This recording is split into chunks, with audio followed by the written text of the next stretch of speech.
Dude, it is so hot outside right now. Dude, it's been hella hot recently, man. I, it's like I'm getting parched. Like I think I need some water. I think I forgot my water bottle at Monica's last time I was there. Hold on, Oh, let me go get it. did you just detach your arms? Yeah, there it is. Oh, you There got it it. is. Welcome back to the podcast, everybody. Today we're going to be covering another disappointing movie, The Suicide Squad. The Suicide Squad, directed by James Gunn. Facts. Oh, Facts. facts. I think we're Yeah. all in agreement. What did you think, Clea? We didn't get your opinion before we started. I was like, I thought that it flowed better than the first one, but it's still a DC movie. I don't know why I thought James Gunn was gonna save it. Like I remember that Guardians of the Galaxy 2 was not good.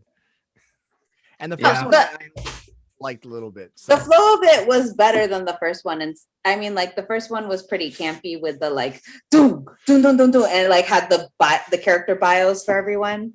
I'll tell you what I liked better Waller about was this talking. one for sure is that the soundtrack was vastly superior. He's good at that. I feel like He is. that. I He's feel like good at James that. Gunn is really good at that. But That's yeah. Other than that, I didn't like the characters they chose. I didn't like the story. Yeah. Same Weird. here. The subplots, the character arcs were weird. Yeah. The fight scene for Harley was better though. I was gonna. That's one of the parts that I actually liked a lot was Harley. Yeah. Same. Yeah. But like going into it, I honestly actually had higher expectations because the first Suicide Squad was already hella bad. Right. So it's kind of like it can't get worse. It can only go up. Exactly. It can only go up, but it only went up by a little bit. It was like expectations were here, but actual was like. Yeah, and it had James Gunn, so that addition it seemed like it was going to be a lot better. He's already proven that he can balance like different characters. Yeah, I do think the action for this one was a lot better. The pacing was better. It wasn't as hokey as the first one, but overall, like the writing style and like you said, the subplots were just okay. Yeah. Like it was an okay movie. I also didn't like how they had that narration in the environment. Like you can tell he was trying to like rip off Zombieland with like narration in the back. You know, it's like on the yeah. The smoke. And it's spelled. Yeah. When they did that for some of it, I was like for the 3 days earlier and stuff like that. Like if it's a time skip, it made sense. But they did eventually it so got to be frequently that it was too much. Yeah. Like in Zombieland, it only did it when it mattered, and so it worked. But this one is just like you're trying too hard to be. Did James Gunn do Zombieland? No, that was someone else. But I'm just saying just style. Right. Okay, that makes sense. You can see the similarities for sure. Yeah, of Zombieland and like I would say Scott Pilgrim, they did, and Walter Mitty. Those are the three movies I can think of where they sparingly. Yeah, they use it sparingly, and it made sense to the plot and the style of the movie. Right. I forgot about Walter Mitty. That's right. Yeah. Such a good movie. Anyway, so obvious spoilers for the Suicide Squad. But we're gonna just jump right into it. I also didn't like, I'm gonna get this off my chest right now. I also didn't like how they made Idris Elba's character basically Deadshot because they couldn't get Deadshot. Yeah, exactly. Dude. I said the same thing. Daughter? I said the same thing. What the fuck is Bloodsport? You don't get anyone but Jean-Claude Van Damme to play a guy called Bloodsport. Wow. What do you want, Waller?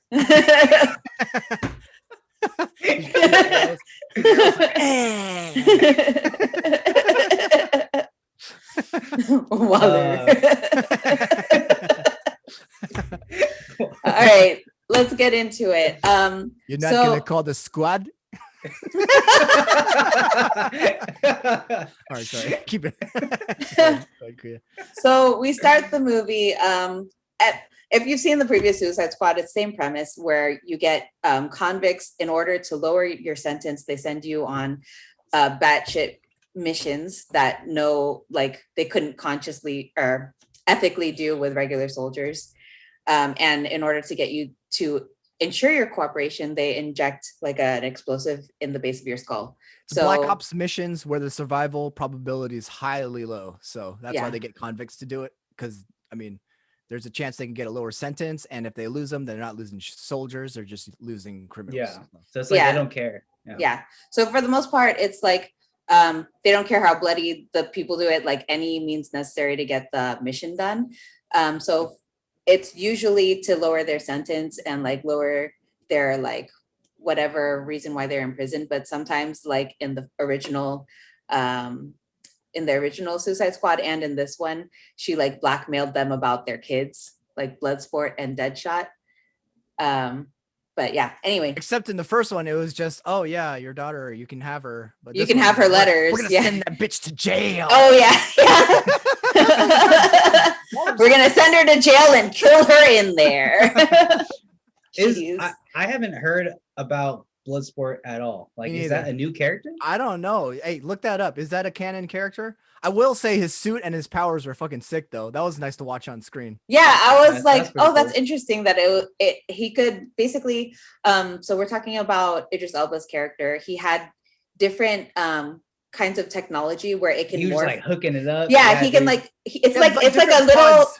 It's a little pod like this, and he can like attach them together to make different types of guns. Yeah, dude. So he had an eagle eye. He had a secret shot. He did. He had dude, I was like, oh shit. He had a little crossbow. He's like, it's Nerf or nothing. Fire.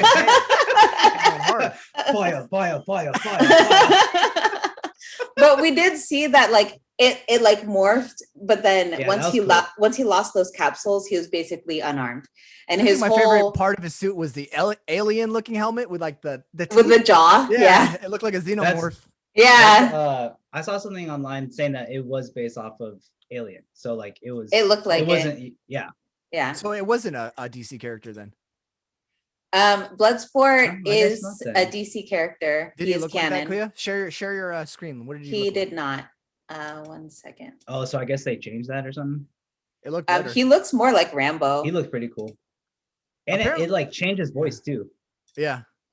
At first I thought it was Black Manta. I was like, what's going on? You see this?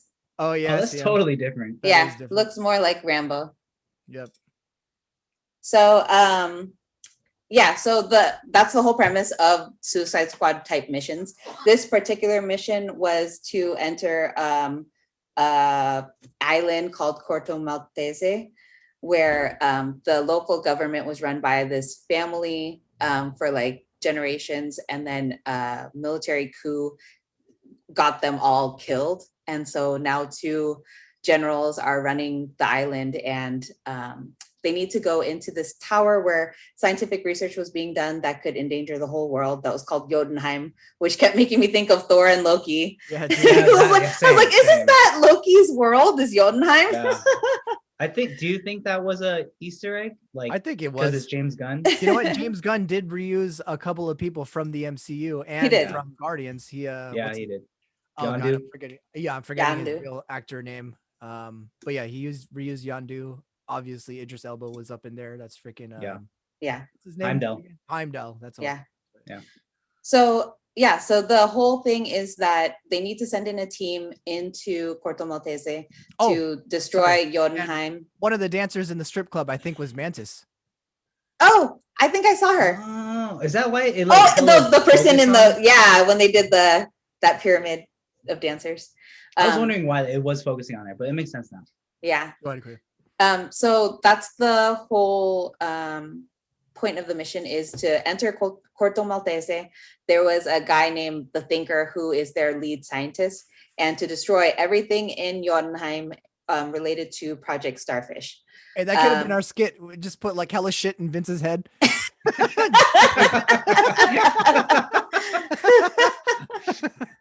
That was pretty accurate to the comics, like the way he looked.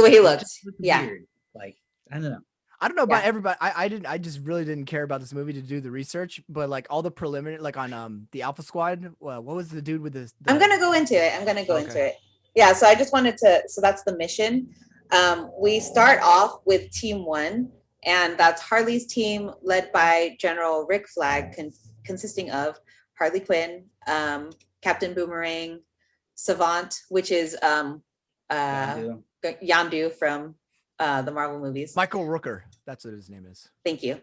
Blackguard, Javelin, Weasel, TDK, and Mongal. So they just go in and like on the cover of Night, they try to like infiltrate, and they like set up Savant into being like kind of like Everyone you in think it's this gonna be movie- Will Smith's replacement. Everyone in this movie is Deadshot, basically. Yeah. Yeah, like dude. the first shot of Savant that we see is like he's in an isolated room with a bunch of X's and he's bouncing a ball and he's like hitting every X accurately, and then a bird flies in and then he bounces it off and it like dung dung dung dung and it kills the bird. So we were like, That was oh, definitely okay, Deadshot. so this guy is gonna be Deadshot's replacement, and they set them off to be like all badass. They drop in the water. Weasel can't swim. He's like basically a mutated That weasel. part was funny. So Savant saves him, makes sure that he gets to the island. But they get torn to pieces because it turns out that I think it was Blackguard was the one that sold them out. Yeah. What's his I'm face? glad. That I'm glad. comedian? what's his name? Oh, Pete. God, what's Pete his David. name? I'm Pete glad he- David. Yeah, Pete Yeah. Davidson. Yeah.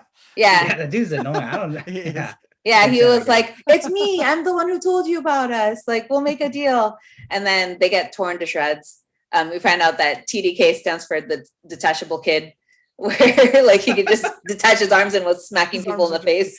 It's just like Dude, The guards are like, what? that whole scene was like it So was so weird. Yeah. And then like I guess I kind of get what James M might have been doing. Like he just wants to get people's attention like right away, you know? yeah, He it's just like wants to, very, be it's like entertained and Yeah. like, but it was just weird. And He brought a weird Obviously- tone to Suicide Squad. Like it's supposed to be semi-serious. You can add in some comedy, but for the most part, their mission is serious. I feel like he went too heavy-handed on the comedy. comedy. I feel it's like too goofy at times. I feel like he Over was the trying. top. So Yeah, we over find the out that this is Team One. I feel like he's trying to bury the lead, where it's like you think Savant's going to be the badass, and actually he's the one who ends up turning and running, whereas the rest of them go ahead first into battle, like crazy vigilantes trying to like take everyone down, like what was the name of the Mongal, dude? What was the name of the dude with the spear? Javelin. Javelin. Okay, all right. Yeah. But so And that of was Team random, One. too. Yeah. Of Team One that get ambushed by Blackguard selling them out, only Harley and General Rick Flag are alive, but Harley gets Javelin's javelin because he says like carry this for, and then he dies, and then she's like, oh. That whole That scene was weird.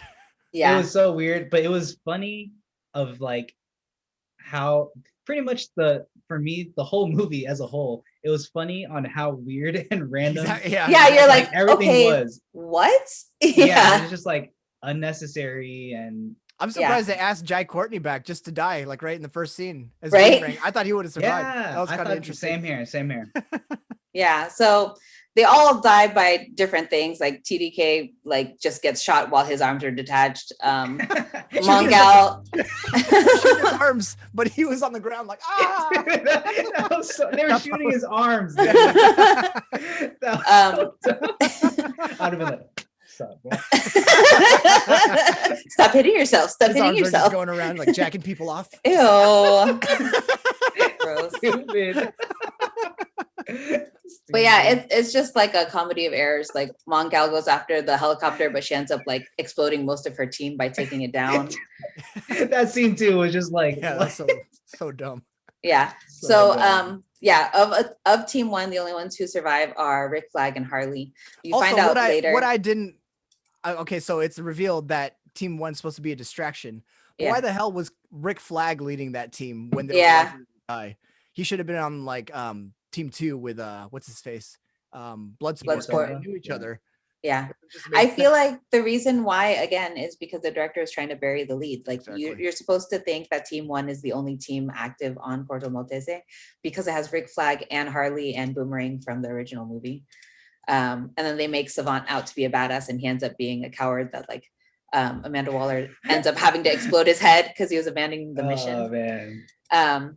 Yeah, so And it's then- just and then, it's just the supposed to same- like make the the same- audience think something else. The same kind of bird that he killed in the beginning was eating his neck when his head blew up. Oh. That's right. Yeah. So yeah, all of Team One gets decimated. You find out that they're a distraction for the actual team that's going into the island, which is led by Bloodsport, which is Idris Elba. As we mentioned, kind of roughly. Amanda Waller has been trying to recruit him for different missions, but he keeps saying no until his 16-year-old daughter commits like a low-level felony charge of like theft, and she was gonna try her as an adult at the highest level to get her like killed basically in jail. Don't blame Waller, blame Louisiana, bro. Yeah. He's like, in the state of Louisiana, 16-year-old, you can try her as an adult. We'll send her to the highest penitentiary. Louisiana Corrections is the Suicide Squad, bro. Stupid. So she's able to get Bloodsport and Peacemaker, which I thought this was weird writing, but then it ends up he calls her on it like, you just described her the way you described me. Like, as a child, his father raised him as to kill anything is a weapon in his hand. And then he's like, Peacemaker says, I do it better than you do because I have smaller bullets. I can hit it more in the center than you can. Yeah. He's like, it goes through the hole. It doesn't even touch the sides. John Cena's character is funny. I like John Cena. It was pretty funny. I didn't even know he was in it. I couldn't see him. Stupid joke. Take that out. Take that out. I was like, edit do I laugh at this? I'll give him a laugh. Edit that joke out. Thanks, Matt. I just got it. But Peacemaker was my favorite character though. He's hella funny, dude. So Bloodsport is in it because he's not much of like a father figure, but he definitely like doesn't want his daughter to like die in prison. So he gets blackmailed into the Suicide Squad. Peacemaker, he keeps saying like, oh, I'm doing it for like liberty and justice. But then Bloodsport calls him out like, you're just using it as an excuse to murder people. Like, oh, this is the right thing to do, but I'm going to kill all these folks. Like, you joke, but if this beach was covered in dicks. In dicks. He was like, if this mission called for you to suck a bunch of dicks on this beach, would you do it? And he said, if it was for the mission, for justice and liberty, I would suck every dick on this beach. It's so funny, dude. I feel like his delivery is yeah. It's basically the same delivery that what was it?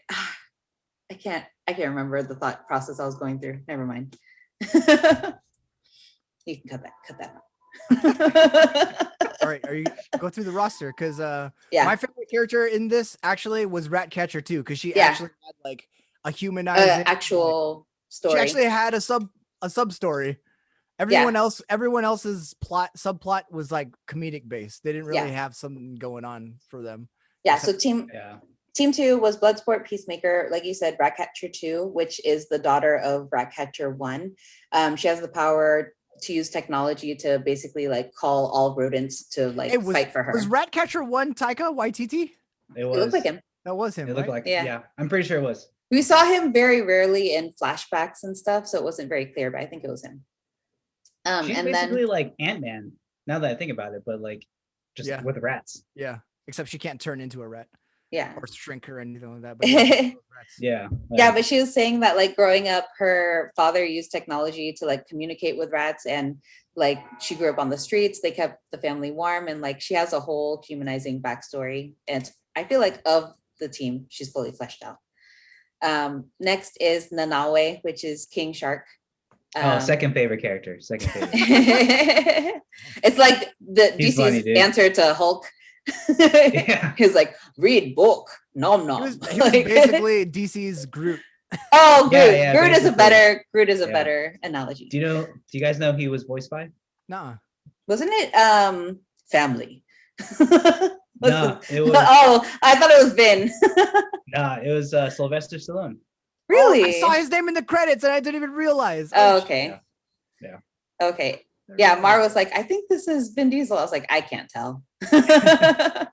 Interesting. And then the last on their team is Polka Dot Man, and they're like, "What can you do? Throw polka dots?" And they're like, "Yes, that's what he does." I like this character too, and I like that he saw his mom as like everyone. That part was so weird. Funny. I like that. So part. Weird. But he was like, I don't like to use my polka dots to kill people, but if I think that they're my mom, then I can do it. Like that actor, David Desmalchian, I think his name's David or Dustin, one of those. But he's pretty good at playing weird characters. He was in The Dark Knight as like as like one of Joker's henchmen. He had like a small bit part. He was also in Ant-Man as one of the one of Scott's like his friends. yeah. And I forgot what else he was in. He was in a couple He of had comic some. book movies. He had some stuff. He played maybe 1 or 2 characters in the Flash TV show. Oh, that's right. That's right. Yeah. His face reminded me of the actor in that drumming movie with J.K. Simmons. Just his face. Oh no, he's not Miles Teller. He's but not. I knew it wasn't him, but I was like, Miles Teller. He has a his- very distinct face. he's a similar looking face. But anyway, so Polka Dot Man, his powers is that he has like an interdimensional virus, and it makes him like have all these polka dots under his skin, and he has to purge twice a day. And basically, the polka dots are like acid, like it disintegrates things that he throws at them. Is that real? Do you know? I mean, real, but I mean, like, is that in the comics? Yeah, I think he is based. I don't know if that's how his powers work, but I think he is a DC character. Yeah, so he said that his mom experimented as a part of Star Labs on him and his siblings to try to make them metahumans. What I was gonna say, John Cena's delivery reminded me of Bautista for like, Bautista, yeah. I could catch it or something, like Yeah, nothing goes over my head. That's pretty spot on. You're right. You're right. I had the thought and then I forgot what I was saying.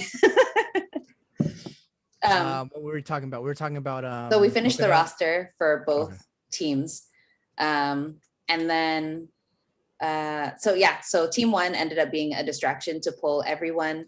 Basically, after the military coup, everyone in the royal family was like hung in the public square, and like it was a military what do they call that, like Military a military coup. state? Coup. I mean like what is it called when State like of emergency? I don't know. no, like when the military is like in the streets, like a militia, whatever. I don't know. It's a military government basically, where they have like checkpoints in and out of major cities, and like just to stop any kind of uprising following the coup. So it's like hundreds and hundreds of soldiers that they would have had to fight as soon as they enter the island. That's what team 1 was facing. And then team 2 was like, oh, everything's quiet. We could basically just walk into town. They're supposed to meet the Thinker, which is the head scientist, get him to let them into Jotunheim, which is like a tall tower of labs. Sorry, mom was calling me. I forgot what I was saying. So yeah, they just have to infiltrate and then to destroy whatever's in there, basically. Yes. So they said like all we know is that the project is called Project Starfish. We don't know what exactly it is. Just destroy it, because I guess like the US had an agreement with the reigning family to keep it under wraps. And now that they're gone, we need to like just destroy all the evidence. So while team 1 is keeping the military busy, team 2 is going to go into that club, find the Thinker, get into Jotunheim, and basically destroy that entire tower with explosives. Halfway through, they find out that Rick Flag survived because they have like health monitors on all their people. But they also have like jamming comms everywhere on the island. So like Waller couldn't give them specifics on like where to find him, all that stuff. So their sub mission is to rescue Flag and then continue on to the mission to get into Jotunheim. I thought that takedown was pretty dope. I like that it was like a lot of silent takedown. Yeah, that part was pretty cool. I like that. Yeah. It was basically Bloodsport and Peacemaker competing on bodies. They're like you have to have lethal shots to count, and they were going like toe to toe for how many bodies they could drop. I'm surprised that some of the soldiers didn't hear some of those kills, dude. Yeah. One of the things set people on fire at one point. Yeah. One of the things I did like about this movie though was like the action and like some of the gore and stuff like that. So this scene with Peacemaker and Bloodsport was pretty dope, especially when they are competing. And then there's one part where Peacemaker shoots a guy like behind his back or something like that. He was like, non-lethal shot. It didn't count.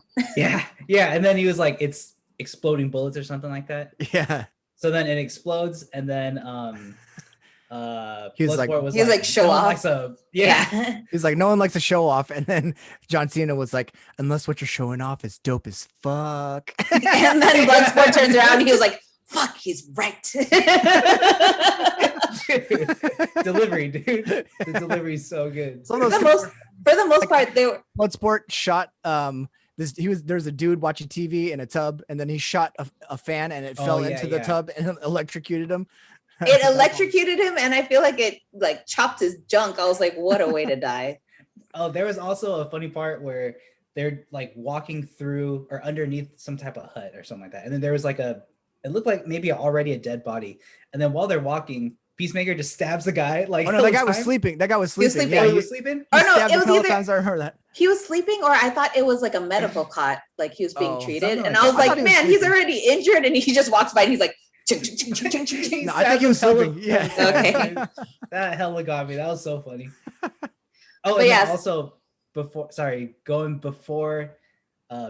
a little bit, when they're talking about Project Starfish, John Cena had that one line. Not John. Like, oh yeah. It was John Cena. He was like, "Starfish is code for butthole," or something like. Could it be related? That part hella got me too. And then Nanawe is like, hand. It's like, yes, that is a hand. But yeah, so while trying to rescue General Flag, they like get into Colonel, sorry. While they're trying to rescue him, like Nanawe eats somebody. They take down mostly quiet weapons. Like at one point, I think it was Peacemaker that had the blowgun. Yeah. The only loud, like you said, the only loud takedown was when Bloodsport had a flamethrower. I was like, they're yelling. How is no one like? And also, John Cena shot a dude with his gun, and no one heard that. Yeah. Oh, and then what was it? Ratcatcher 2 had someone like open the rice canister, and they just like ate his face. I was like, oh, that sucks. They finally get to the hut. There is one tower, like watchtower, and they're about to like alert people. And then Polka Dot Man throws polka dots at the base of the tower, and they fall and kill the people inside. They finally get to where Flag is before they move on, he was like, I don't like to kill people, but if I imagine they're my mother, it's easier. Yeah. Yeah. Yeah, so they roll up on where he's being held. He's drinking tea, and you find out all the people that they killed was actually a part of a resistance effort to like get back at the generals that killed the royal family. And then he was like, we're helping them. We have the same goal. And she's like, how come my men didn't alert me? And they're like, I don't know. There were no men. No one was here. And then that's when Polka Dot Man was like, I imagined that they were my mom and I killed them. So then Flag makes a deal where our things align. Like, you want to unseat the generals. We want to make sure that they don't have this research. So like, if you get us into the city, our like whole thing at the tower in Jotunheim will distract them so that you can just enter into the capital quietly and like take back your government. So I forget the name of the resistance leader, but she leads them into, don't remember. Yeah, she leads them into the city by her contact Milton. And then they use disguises to get into the club.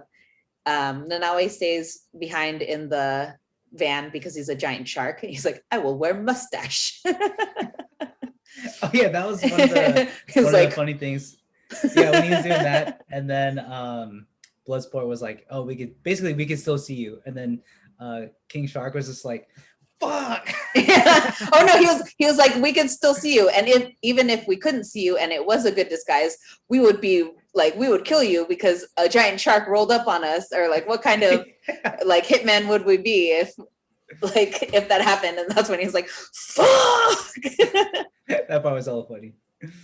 But yeah, so Nanawe stays behind, everyone else goes inside. And during this time, we find out that Harley is captured by the government. So whereas Flag was rescued by the resistance, Harley actually did go to the government. It turns out that one of the generals is super into her because I guess she represents like going against the American government. So he wanted to marry her and have her be his like princess or whatever. This entire subplot was like 15-20 minutes that could have been cut, and Yeah. it would have been a Dude, greater, it shorter was so movie. random. The subplot was so dumb. I was already rolling my eyes at that point. Yeah. Same. So her and that general end up having like sex, and then like he talks about, oh, I'm gonna murder like the people who go against me, men, women, and children. Well, and he proposed to her. You're leaving that out. No, I said he wanted to marry her. Oh, okay.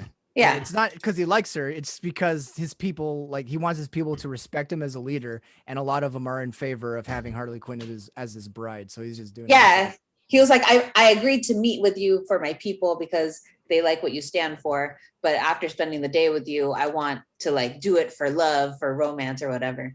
And then when he starts talking about all of the like secrets in Jotunheim that like he'll use against his enemies, she like shoots him, and she was like, I said when I saw red flags in my next boyfriend, I would like not be into him, and instead of breaking up with him and walking away, she just killed him.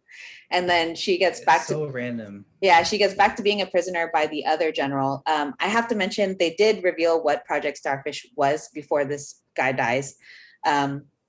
The Thinker met up with these two generals that led the coup to show them that Project Starfish is actually for the past 30 years investigating this alien life form called Starro the Conqueror, which I remember from the animated movie, actually. As soon as I saw him in the tank, I was like, hey, he was in the Fortress of Solitude. But yeah, so Starro is this giant starfish that just like floated around the stars. He was brought back by astronauts, and basically he can like, it's kind of like Alien where there's like face suckers, but instead of like being that way to like it attaches to their faces, and it turns everyone attached to the little starfish into a hive mind. So they're all hive mind instead of like progeny. The more he connects to different people or hosts, the bigger he gets. Because when they first find it in space, it's the size of a normal starfish. But then once it connects more, it was pretty big already. No, it wasn't. I thought it was kind of like the size of a human. Well, I mean, compared to how big it was in the end. Yeah, and then So so they were saying like the more it connects to hosts, the bigger it gets, and then the more it can connect to different hosts. Yeah.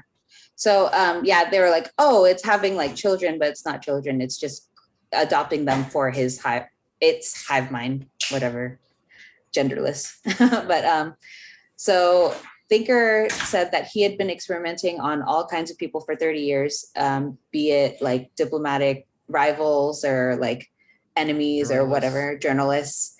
And you could see like it keeps the host alive even when it's dismembered. Like there was a body that like didn't have legs, and like they pulled the face off, and then it's just like a star imprint. So the person underneath is pretty much dead as soon as they get like face sucked. So that's what the general was alluding to Harley. She kills him. And then the other general decides to interrogate her to find out how many other Americans entered into this mission with her and where they could find them to stop this whole like a coup of their coup, like that kind of stuff. And Team 2 does make it to the club. They find Thinker. Half of them get turned into the government, like they willingly go as a distraction. I think it was Flag, Bloodsport, and Peacemaker. And then Ratcatcher 2, Polka Dot Man, and Milton meet up with Nanawe with the Thinker. And then they meet up later in in the street or something. Was also weird to me because they were in the club and they were like, okay, so we have, I think they said like, oh, we have an hour to kill or something like that. And then they were just like, all right, we'll have one drink. And then they're just partying. And it was just, I don't know. To me, it was just random. It was fluff. They could have cut it. Yeah. Well, it was, I it was like team bonding. It was showing team bonding. And then we forgot to mention that on the way to the mission, they were all in a bus. And then that's when you learn about Ratcatcher's 2 background. Oh, right. About how her and her father were poor on the streets of like Portugal. and they use rats to get them like watches and money and all kinds of valuable things. And to keep them warm at night. Right. And I like her character because she's like super optimistic. Like, yeah. Earlier on in the mission, she was about to get eaten by King Shark, but then she ends up being friends with him. And then she was like, if I die, in the trying to, for reasons of love, then that's a worthy death or something like that. Yeah, like, basically Bloodsport says like, you're a fool for trusting Nanawe. He's going to eat you. And she was like, well, I'd rather do it for like love and friends. Like it's better to trust someone than to live like a lonely life. Right. And then in the bus, she's like warming up to Bloodsport, and he's like, you have daddy issues. And she's like, I have no issues with how much I love my father. And then at one point she's like, I wish I could give that to you. Yeah. So like you get to see this father-daughter bond with them too. And I mean, she's the only dynamic, like actually humanistic character out of all of them. Everyone else is kind of just like a walking slapstick joke. Yeah. No one has like a background. Or if they do, it's really really contrived, like with Bloodsport's whole Deadshot-ish background. So I would say her, and then a little bit later Flag, but he's like they're not really, but hers is the most fleshed out. But yeah, she said, Bloodsport said, I'll make sure that you make it out of here alive. And she's like, I'll make sure that you make it out of here alive. But we find out that Bloodsport has a fear of rats. So they have this father-daughter dynamic, but also like he gets weirded out by her little Sebastian, her little rat friend. Is this the scene where he also explains why he's afraid of rats? Oh yeah. He said that his father basically was a hard ass, and if he couldn't do tasks right, he was immediately punished for them. And for 24 hours at one point, he was locked in like a small box with like hundreds of dirty and starving rats. Yeah, starving rats. That's right. It reminded me of that scene in Game of Thrones with the rats on fire. I only watch good shows. We can talk about Smallville if you want, because I remember all that. Anyways, so yeah, they're getting the Flag, Bloodsport, and Peacemaker are trapped in a Humvee, and like at one point, Bloodsport gets a cigarette from one of the guards, and then somehow the conversation goes to Dimmock. It wasn't even mentioned. Oh no, he gets the cigarette. Like, he gets the cigarette, and then he just goes Dimmock, and then the soldier's like, "What?" And then he was like, the art of killing a person with one blow. There's no tangent into it. He just like said it and then explained to the guard what it was. And it was just so that all three of those dudes could like hit the guards once, and then they all die. How do they all know? You know? Like, yeah. How do they? Apparently, they all know, and that was such a like a ham-fisted way to introduce their escape. Like it could have very easily been just like a regular. We'll just fuck them up. Yeah. Didn't have to go into Dimmock out of nowhere. It was just fucking stupid. It's the jutsu of killing a man with one blow. Exactly. And then their shit like veers off road. They come out, they're good, and then they meet up with Ratcatcher 2's van with Milton. Yeah, and, Milton the driver. Yeah, they escape. And then they go to the Jotunheim. Oh, they're on their way to Jotunheim. Flag finds out that Harley's still alive, and then he's like, "We never leave a man behind." So they detour to the capital in order to rescue her, but Harley rescues herself. Her fight scene getting out of the capital was amazing. I liked it a lot. I liked it a lot. It was dope. I like when she did that, like the choke with her legs, and then she lifted them up all the way. Yeah. Oh yeah. Like, yeah. So she's hanging from the ceiling, getting electrocuted, and they're trying to interrogate her. She's just singing and like making fun of the general. They're not getting any information from her, and she seemingly passes out. That's when the person who is watching her and electrocuting her, she strangles him with her legs, lifts him up, and then like drops him, uses her toes to get the keys. She breaks his neck first. She does break his neck. He doesn't just pass out. She breaks his neck and then uses her feet to get the keys, and then like doesn't like a bend to like use her feet to unlock the ceiling handcuffs. And then she goes through, at one point she like rips her dress to like strangle a bunch of people. I like her fight scene because it introduced her like psychosis. Like it stopped being blood and it was like flowers. It was like flowers. Yeah. Cool. It was still like bloody and stuff. You could see like the blood splashes, but there's also flowers behind her, and she's like has that crazy eyes. Is that like, what it's supposed to be? It's like her psychosis. That's how I read it, because she Yeah. is crazy. So like Yeah. that's probably what she sees sometimes when she's killing people. But like she slits a guy's throat and it's like flowers. So Okay. maybe maybe it had to do with the blood rating. I don't know, but it worked for her character. Yeah. So. She's eventually reunited with her javelin from that javelin guy, and then like kills everyone, makes it to the street, gets into a taxi, and then she sees all of the people from Team 2, but they were in civilian clothing. So then they try to get into their like regular clothing, but they only have half of it on. Like Bloodsport has his helmet, but like is wearing a wife beater or something. Like, so they look all mismatched and why suspicious. did Peacemaker need that stupid hat though? He's like, it's a toilet. It's a toilet. It stands for liberty.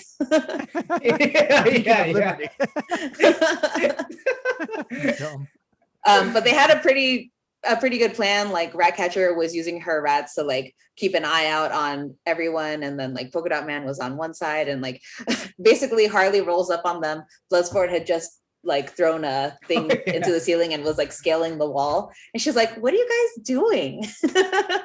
And Flack was like, "Oh, we're rescuing you," and she's like, "Aw." I've never really just like. For me personally, I've never really been into Harley. Like me neither. She's kind of annoying to me. Same. Yeah. I will tell you that she'll probably be my main character in the Suicide Squad game, though.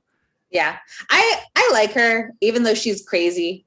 I do know in the comics I think she's with Ivy now officially. She's like gotten over Joker and is trying to like redeem herself. So they finally go to Jotunheim. They make it in, and then they start planning explosives. And I think Thinker, Ratcatcher 2, and Flag go down to see what Project Starfish was. And then Peacemaker was supposed to be setting the bombs because Peacemaker and Bloodsport have that like tactical knowledge of demolition. Oh yeah. So he was like, "Oh, I'll go with them." And he was like, "No, I need you to plant the bomb so that they're going to take down the tower all at the same time." But he goes off mission. He leaves Nanawe. Nanawe makes a little like figurine of him out of the explosive, the C4. That was funny. It was random but funny. But he was like, "That looks nothing like me." He's like, "It's very nice, thank you, but it looks nothing like me." And then also like when I don't know how much further it is into that scene, but it kind of breaks off into Nanawe where he like sees all these fish. That part in was so aquarium. dumb. That could have been cut. Dude, I was just like, "What is this, dude?" So dumb. He runs with it, and this movie was 2 hours and 12 minutes. It did not need all this extra bullshit. Yeah. So basically, when Ratcatcher 2, Peacemaker sneaks down, follows Ratcatcher 2, Flag, and the Thinker. Nanawe meets up with the other people planning bombs on the other levels, and you actually see that like the lab is not just underneath, like in the basement. There's like different creatures that they're studying, and that's what Vince was saying. Like there's a whole level of just an aquarium, and he like plays tag or something with like a bunch of like bloppy space fish. They're like jellyfish kind of things. When you texted me Fizzle Sticks that one day, was that the part you were watching? Yeah, yeah, it was. They're like, "Oh, the password didn't work," and I was like, "Fizzle Sticks." But yeah, so we see in the basement, that's kind of when the Thinker goes into like, "Oh, Starro the Conqueror, all these people are like," that's when you find out like, oh, they're experimenting on journalists, kids, anyone that the government sent there that they were unhappy with became parts of Starro. And then like, that's when I think Peacemaker reveals that he followed them because his side mission from Waller was to make sure that none of the evidence made it to like reporters or anything, because it turns out that the people who brought Starro from space to Earth were American astronauts. And then that pretty much is the, I guess, like trigger that makes Colonel Flag like basically just turn on Waller, turn on the mission, because he basically is saying that, you know, he's tired of all these secrets and stuff, and he feels that all of the U.S. deserves like explanation kind of, or like they say this multiple times that like basically the line that everyone draws is like kids, they experimented on kids. Like anytime like the line is drawn as like, okay, you like killed a bunch of your enemies, but if it's kids, that's when like they change their minds. It's not just Flag, it happened to like multiple characters in this movie. Yeah. So then after that, he tries to keep the hard drive with him and stuff like that. And then that's when John Cena is basically reveals that he has a secret mission from Waller to make sure that everything stays there so that the US and basically the government doesn't get in trouble for their involvement in all this. So yeah, it's revealed that their plot the whole time wasn't to destroy the Starro-fish so that they couldn't be used against the US. It was to destroy the fact that the US had anything to do with it, mainly. Because not only did American astronauts bring it back, but they said that American government also sent their enemies there to be experimented on. So it's not just the royal family on that island that was like persecuting their diplomatic enemies, but it's also like the US sending like soldiers and stuff like that, like people that they were unhappy with too. So they were involved in the experiments from afar, not just bringing it to Earth. I thought it was also too where like the US wasn't they weren't willing to go the extra mile of they didn't want it on their land. Yeah, they didn't want it. Yeah. They wanted it somewhere remote so that because they couldn't stomach it. Is what Yeah. So and then it's Flag and Peacemaker are about to fight, and then the like tower detonates early. And then they get like separated from Ratcatcher 2 and from Thinker. You find out that like the glass shatters where Starro's being kept, and he like is able to grab the Thinker and like tear him up. It reminded me of what was it, Independence Day with the no peace. Like, when he gets like splattered on the wall. But before we get into the fight scene between Peacemaker and Flag, we find out what caused the detonation. So Harley, Bloodsport, Polka Dot Man, and Milton are planning all of the bombs. And then Nanaue is playing with his fish friends, so he gets distracted. But like something happened. They're walking down some offices. They start getting shot at, and then like I think Polka Dot Man drops the bag. Oh no, Polka Dot Man drops the bag with the explosives, and he says, "Oh, fizzle sticks!" And he like scoops down to like scoop it back up, and that's when they roll up on some soldiers, shooting at them. They kill Milton, and then Polka Dot Man tries to shoot back at them, and Harley's like, "No, you idiot!" And like he accidentally like detonates all the bombs. They have a whole side conversation of who Milton is. That part could be cut too. It could have been cut. Yeah. It was kind of dumb.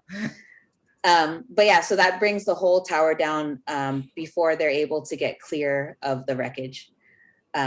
Somehow everyone makes it down alive. Well, King Shark is, I guess he's super durable, so he falls all the way to the bottom and he survives. He survives getting shot by rifles too, and those turns out those fish are piranha too, so he survives all that. Yeah. And then Harley uses the javelin. And Harley and Polka Dot Man make it to the like it got sliced at like the top at a diagonal, so it's like falling over, and then they run and jump onto the part that's still planted in the ground. And then freaking Bloodsport, he like uses his hook shot, and then he falls onto the ground of one of the floors and then just keeps falling onto the next yeah and his legs are like okay. That part was so dumb. Yeah, well, so like, he falls when his hook shot falls, he like falls like at least 4 stories. I was like, and his legs didn't break, he like landed like that, and then each level consecutively fell down until he like got all the way to the bottom. I was like, how are all these people alive? I thought he was gonna land on top of Peacemaker. Yeah, I did too. I was kind of thinking that too. That's something like that, like I would expect from like a Fast and Furious movie. Right. Yeah. So dumb, so over the top. Yeah. So that is happening at the same time as so the building had already exploded. Flag and Peacemaker are separated from Ratcatcher 2 and Thinker. Thinker dies. Ratcatcher 2 is trying to get through the wreckage, and then this is where we catch up to when they're actually fighting. Like they're fighting really while the tower is falling down. I really liked the fight scene between Flag and Peacemaker. That was pretty cool. Same here. I really liked it too. It's clear that Peacemaker has the edge because he's so fucking big, but like Flag's able to hold his own with like a pipe. But eventually he gets stabbed in the heart by like porcelain, like from a Yeah, toilet. it was like a Yeah. shard. Yeah. And then in that struggle, the drive that Flag had like goes under a fence and it's blocked off. But then that's where Ratcatcher 2 went to, and she heard the whole thing. So she takes the drive, she runs away with it, and she's pursued by Peacekeeper. And at that point, when Bloodsport's falling down, that's when Peacemaker has the gun to her head, and he's like, he's about to kill her. She says, if your mission is to make sure that this doesn't make it to the light of day, why don't you just destroy the drive instead of killing me? And he said, well, I'm thorough. So he's about to shoot her in the head, and she's like on her back. And then that's when Bloodsport drops in. Drops another floor. They're like across the room from each other at this point. Yeah. And so their rivalry is so big that instead of like finishing his side mission, he raises his gun. They shoot at each other. It turns out that Bloodsport took his idea of a smaller caliber bullet. So they like hit each other, but his bullet goes through, and then he it's shot in the neck. It looks like a graze, but it's like a lot of blood. Yeah. And so you're left to think he dies because he's just bleeding out there. Yeah, he was like, how? And he was like, smaller bullet. And he like threw it back at him. So so they get out of there. Starro escapes. It takes out some of the the soldiers retreat because the building's falling all around them.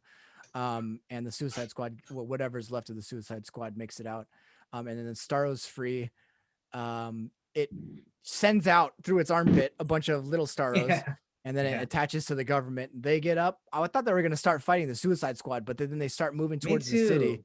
They start moving towards the city. Same with the big Starro. And then because Starro says like the city is mine, so like instead of destroying the Suicide Squad, because I guess it thinks like they're insignificant, he just goes to try to infect as many people as possible throughout the island. And then Waller's like, your mission's complete, just come home. Like, this is creating chaos in unfriendly nation. So this it still benefits the US. It's looked on as a positive, but then the Suicide, like, it starts with Bloodsport walking away, but then he has a change of heart, and then everyone walks back with him. And then Waller's threatening to, blow up their heads. And she's getting close. She's going crazy, dude. She was, dude. She was going full Viola Davis. And then she was about to press the button, and then she gets clubbed with like a golf club in the head by one of her minions at the office. And so her team starts directing the Suicide Squad where to go to catch up to Starro, and then it's basically them trying to take down the giant ass butthole. Yeah, that's where the line is repeated, like, so many people there, kids, like that's why Waller's team like turned on her to make sure that the Suicide Squad could possibly take them down. So Waller should have just flipped a switch on the Starro, dude. I had one in you too. Boom. Got one in everybody, bro. This is when the white guy on Waller's team was like, a kaiju is there. But yeah, so this is kind of where we see more of everyone's powers kind of like shine, I guess, because we see Bloodsport, like we saw his like guns mutate into like, if he needed a shotgun, it was a shotgun. If he needed a pistol, it was a pistol. But he like attached all of his attachments, and he makes like this huge like rocket launcher kind of thing. He made a grenade launcher, Grenade launcher. It was like spinning muzzle. It was pretty sick. Cool. That was cool. It was completely ineffictive. Until Polka Dot Man imagines Starro as his mom. Dude. That was hella funny though. That actress killed it. Bloodsport was like, no way. The starfish, like Starro is nom nom. So like that's how he gets him to attack, and then he tells Polka Dot Man like, "That's your mother." That's your mother. And then like he chops off her foot basically, and then he says, "Oh, he shot my superhero," and then he gets stomped on. He's dead. He tells Harley to take the high ground, so she's climbing up as far as she can to try to attack Starro right in its big old eye. Ratcatcher tries to like do her own kind of thing, and then he like tackles her because he thinks she's gonna get attacked. But she ends up like harnessing. she almost gets like taken down by all the. She gets every rat in Corto Maltese. Yeah. She was like, "It's not your island or our island; it's their island," and she's talking about the rats. Like, she's rolling with rat starros, bro. She had her minions, bro. Those rats were about to touch the people's faces. I thought that they were gonna actually like bite the small starros, and then the people would still be alive underneath. But I think they're all zombies. Like they were trying to save the city, but Bloodsport was just fucking going ham on those people. Yeah, he was just like taking out as many of the minions, shooting them in the face. Yeah, that's why I was like, I guess they're just zombies. Like there's no saving the ones that were captured. Dude, yeah. But yeah, so eventually all of the rats overtake the big starro, and they're just like biting as many parts as they can. Like, Harley dives into the eyeball with the javelin, and it makes an opening. Yeah, it makes an opening for all the rats to climb in and like eat all of the pieces from inside, like get into its veins. And then so Starro dies, and Starro goes like, "I was happy floating amongst the stars," and then he collapses. But what was they did have that hammy part where it was like Suicide Squad versus Starro the Conqueror. Like exactly. It's extra action cards that are not necessary, or title cards rather. Yeah, and during that whole encounter, you see what's his face, Bloodsport's daughter, and she's like, "That's my dad." I'm like, God, shut up. Yeah. And then it's found out that Bloodsport uploads the drive to like some secure server. And he's like, if you try to have any of us ever again in the Suicide Squad, or if you go after my daughter, this is going on to the internet. So he doesn't reveal it per Flag's wishes. He has it as blackmail just in case. Yeah, and as you mentioned, like he did know Flag from his service in the military, and Ratcatcher 2 was like, this isn't what Flag wanted, but he was like, but this is the best deal that we can make right now. And like Harley was like, Flag was my friend too, and they kind of reach a compromise. So all of that Suicide Squad kind of goes their separate ways, I guess. We find out in an post-credit scene that Peacemaker survived, and before that, the pre-credit post-credit scene, we find out Weasel was alive. Yeah, for some reason. What? Okay, he didn't drown. Goes running into the woods, which is fucking stupid. It was dumb. Yeah. So dumb. Yeah. And then we find out Peacekeeper's alive, which is also fucking stupid. Like, what's he gonna do? I'm gonna get another helmet. So Waller's team was like, we're here as a punishment. We have to deal with this douchebag because we helped the Suicide Squad like against her wishes. I know that, but what the fuck is Peacekeeper gonna do? Go after Bloodsport? That's not. I don't care about that in another fucking. Is it Peacekeeper or Peacemaker? Shut up, Peacemaker. All right, what was it? The thing is they already revealed this was like a long time ago. I knew about this. I don't know if you guys know this, but he actually is already getting his own spin-off HBO Max show. Peacemaker. He's getting an HP. That's so dumb. Of all characters, that's so dumb. So going into this, I was wondering, like, especially when he got shot. Homelander with guns, bro. I don't care. That's true. I don't know what this. He was a good as a bit character, but I do not think he could carry a series. Yeah. We'll see. I don't know. Oh, so dumb, dude. But they're like, oh, we're just doing saving the world business, I guess, like, because the doctor's asking, like, why are you here for him? So I guess he's gonna be like some kind of anti-hero. I don't know. What the fuck is DC doing, bro? I don't know, man. They have no plans. John Cena's hella funny though. Super winging it over there at DC. Yeah. Yeah. But so that pretty much sums up the movie. Other things that like I didn't like was basically the whole ending with the rats. Like, yeah, that was dumb, dude. Like, it also well, they didn't win the. I was okay with it because they didn't win the fight. They did turn the tide because they had numbers. So I'm okay with it. What ultimately it was just so it was random. Dumb. It was dumb, yeah. There was a flashback with her and her father. It was like, why rats? And he was like, well, they're the lowest and like the lowest of the low, basically. Like everyone hates them, and if they have a purpose, then so does everyone else. So it's like a ray of hope is like what they brought. So but also like Staryu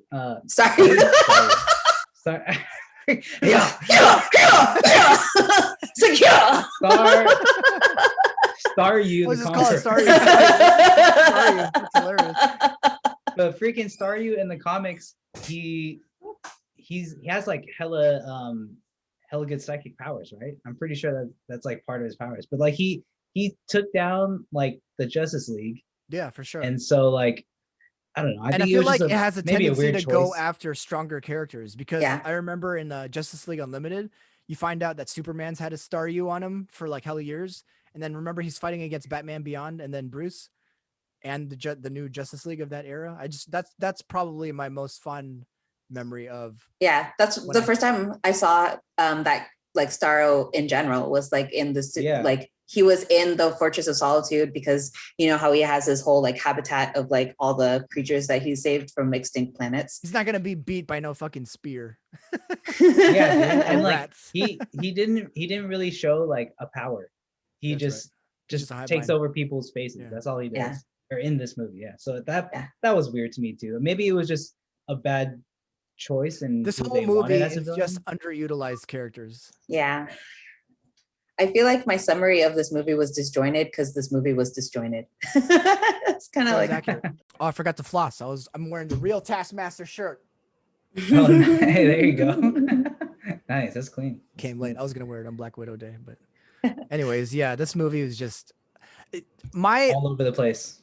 You can't make a successful ensemble movie if there's not enough seriousness in it. If it's all just a joke with like expendable characters, no one's gonna give a fuck about the characters. The only person I cared about was Ratcatcher 2 because everybody else was so expendable. And I get that that's Suicide Squad in a nutshell. Everyone's expendable, but that doesn't mean you can't make them relatable and have some sort of like gravitas to their characters.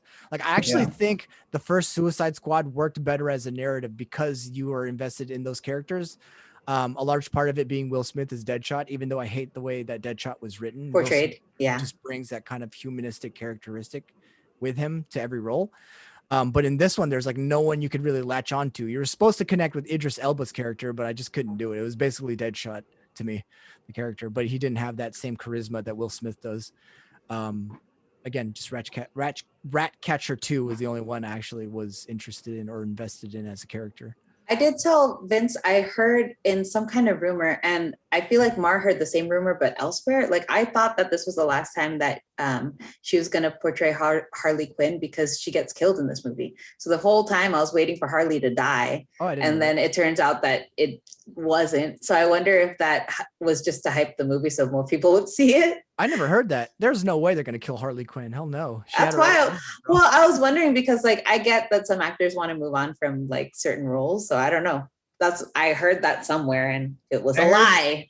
I heard something that it was the Zack Snyder, whoever did the latest Justice League, I forgot his name. But I don't think she knew that she was gonna die in that role, if that's what you're talking about. Because they didn't show her obviously, but they referenced that Harley was dead. Oh, right. So I think Margot Robbie as an actor, she didn't know that that's how it was gonna go down.